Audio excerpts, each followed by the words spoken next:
Hey Canucks fans, it is Canucks Game Day, and it's time for another edition of Ask Me Anything. I'm Canuck Clay. I'm the founder of the GLCPC, the Good Looking Canucks Positivity Club. This is my Canucks take, all in one take. It's Clay's Canucks commentary for Sunday, November the 21st. If you're new, here's what you should do. Hit the subscribe button now for daily Canucks insight that's positive, timely, and trustworthy. And as always, this vlog is brought to you by Perform Transform, personal training and weight loss. Sign up now for a free 7-day trial. Use the link in my video description below. All right, going to tackle two things today. Going to preview the game really quickly that I'm going to, and then I'm going to do the Ask Me Anything like I usually do on Sunday. So today, the Canucks looking for their second straight win after winning on Friday night. They are going to take on the Chicago Blackhawks. Canucks, the winners of a 3-2 decision over Winnipeg on Friday. Now they host Chicago, a team that's similar to them in the standings, i.e. not that good. And the way the Canucks line up is going to likely be similar to how they lined up against Winnipeg on Friday. The biggest change will be if Chiasson plays or not, because Chiasson did not practice yesterday, wasn't feeling well, so we'll see if he does indeed play tonight. If he doesn't, the Canucks lined up like this, basically the same lineup of the last two games. So you're going to have Horvat, Pearson, Höglander. You're going to have Petey, Besser, Dickinson, then Miller between Garland and Podkolzin, and then a fourth line of Mott, Lammikko, and Dowling. Dowling taking Chiasson's spot. On the blue line, it's OEL, Pullman, Hughes, Hamonic, and then Burrows with Myers. And then I expect it to be Demko once again tonight, given that there was a day between the two games.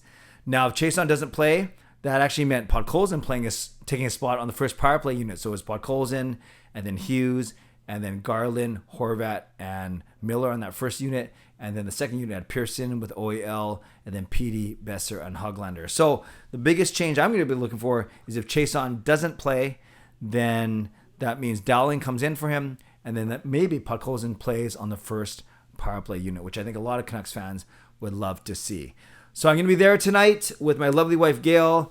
These are seats from C-Edits. Actually, C-Edits and I were supposed to go, but she's quite busy today with some schoolwork, so I'm bringing Gail instead. Then Marie is singing the anthems, so I can't wait to see her, and then hang out with her during intermissions. And I think there's a few other people that I know that are going as well tonight. So join me tonight after the game once we get home. Not sure about post-game videos given that I'll be with Gail, but definitely tonight, 10 o'clock for my live stream.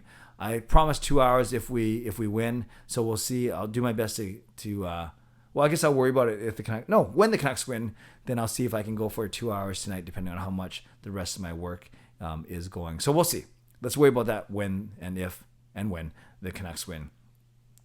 I was so close to my 3-2 scoring prediction on my 4-2 scoring prediction on Friday. The Canucks won 3-2. So I'm going to go 4-2 again. I like that score. It makes sense because it could be 3-2 with an empty netter. It's easily achievable, and I want the Canucks to win. So I'm going 4-2, and I can see Pettersson scores and the roof. Pettersson scores first, and the roof comes off of Rogers Arena. So in the predictions, in the comments down below, let me know your score prediction, and let me know your prediction of the first Canucks goal scorer. Okay, we got 7 questions to get to. Let's get right to it for these Ask Me Anythings. Thanks to everyone who submitted questions this week. Wolf Girl, do you see Benning making a panic trade, trading away our first-round draft pick if we look like we might squeak in the playoffs?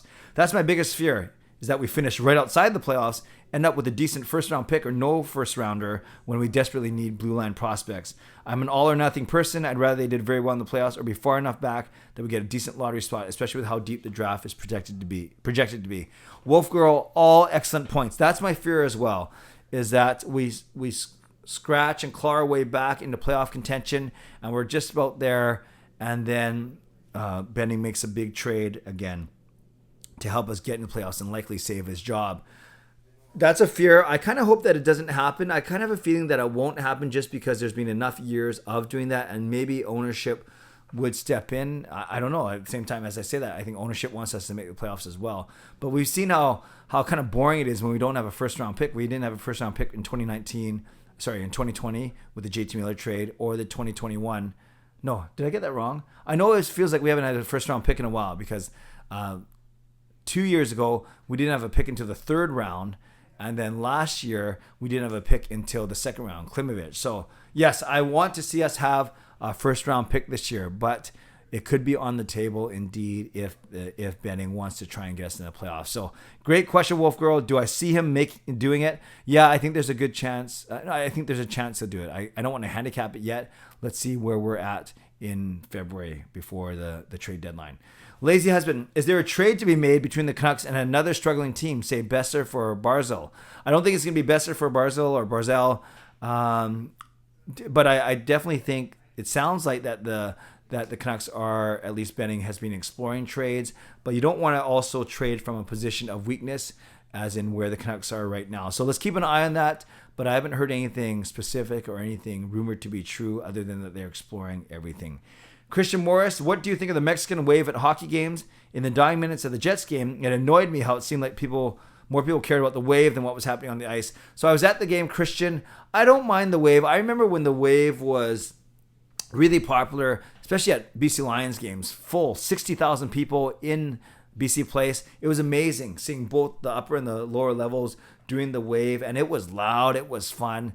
Now, think of it more for the kids. Think of it more for the families, because kids love the wave. And yes, you might say, well, Clay, maybe you're a 47-year-old kid, so I don't mind it. It doesn't distract me. I can still put up my hands and still concentrate on what's going on the ice. So I don't mind it, and I think it's more a thing for young kids, to be honest with you. I lie. How bad of a record do the Canucks need for the GLCPC to no longer be the Canucks Positivity Club? Would losing the season series to Arizona do it? Well, Isaac, I lie. I can't say for you or determine for you. I know that I will never stop being positive. It's not just a shtick. It's the way I live, and it'd be weird to have a GLCNC. I don't think there's a thing as a good-looking Canucks Negativity Club. So no, I will always stay positive. Others, I already see some people falling off a little bit right now, and we'll see. Maybe losing to Arizona would do it. But, it's funny. You say, how bad of a record do the Canucks need for the GLCPC to no longer be the Canucks Positivity Club? I'm glad you didn't ask me about the good looking, because that's obviously, with me, eternal. Beauty Breaks. How do you see the Canucks finishing the season? I see them finishing between 80 and 85 points now, not the 95 they'll need to get in the playoffs, but certainly not the 60 or 65 they're on pace for. So I think they're going to split the difference and finish maybe between 80 and 85. But missing the playoffs, but I would love to be proven wrong. Absolutely. But yeah, they got to string a lot of wins together for sure. Mira, would you rather be a turtle or a tortoise? Hard-hitting question, Clay. Yes, it is very hard-hitting question. Mira, nothing else I would expect from you. I didn't even know the difference. Then I realized, I looked it up on Google. Apparently a tortoise is a type of turtle. So all tortoises are turtles, but not all turtles are tortoises, which makes sense. And tortoises actually go on land, where turtles, a non-tortoise turtle just stays in the water. So having said that, I would want to be a tortoise because I can't swim. Of course, if I was a turtle, I guess I'd be forced to be able to swim. But I'm not a good swimmer, so I'd like to be able to have the option of land in case I was drowning or just needed a break. So I'm going with tortoise. That's what I would rather be. And Derek Chang says, hi, Clay, what are your thoughts that protesters are planning to protest near Rogers Arena tomorrow, when he asked us today? Yeah, I've heard that. The Canucks even sent out an email to all ticket holders saying a plan for extra delays. I trust that the police will take care of it. Admittedly, it's kind of annoying. I think it's a climate change protest. I think there are other ways to do it, but I guess that's the whole point of the protesters. They want to disrupt something to get their message heard.